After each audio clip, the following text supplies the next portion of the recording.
জীবনে যদি খুব বাজেভাবে আপনি ঠকে যান, খুব বাজেভাবে আঘাতপ্রাপ্ত হন, খুব বেশি আপনার বিশ্বাস ভাঙা হয়, এই অনুভূতি থেকে আপনি কি করে বের হবেন?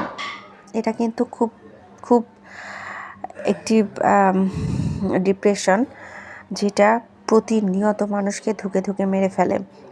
যখন আপনি খুব বেশি আঘাত পাবেন বা বিশ্বাস ভেঙে যাবে, অনেক বেশি একা মনে হবেন, তখন এই সিচুয়েশনটা আপনি কিভাবে হ্যান্ডেল করবেন, একটু ভিডিওটা শেষ পর্যন্ত দেখবেন। এই ক্ষেত্রে কষ্টের কারণ নয়, আপনি আপনার ঠকে যাওয়াগুলো আপনার সুখের কারণ বানাবেন।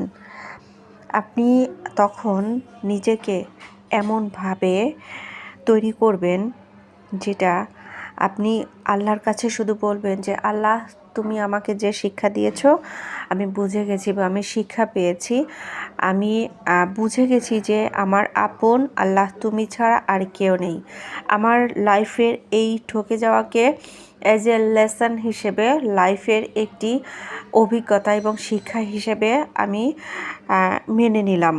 এটা আমার জীবনের এমন কোনো পার্ট নয় যার জন্য আমি আমার ফিউচার নষ্ট করে দিব বা আমি ডিপ্রেশনে নিজের লাইফটা ড্যামেজ করে দিব। এভাবে যদি আপনি নিজেকে আল্লাহর কাছে সঁপে দিয়ে আপনি নিজেকে মাইন্ড সেট আপ করতে পারেন, আপনার বর্তমান সময়টাকে আপনি দেখবেন অনেক ভালো কাটাতে পারেন।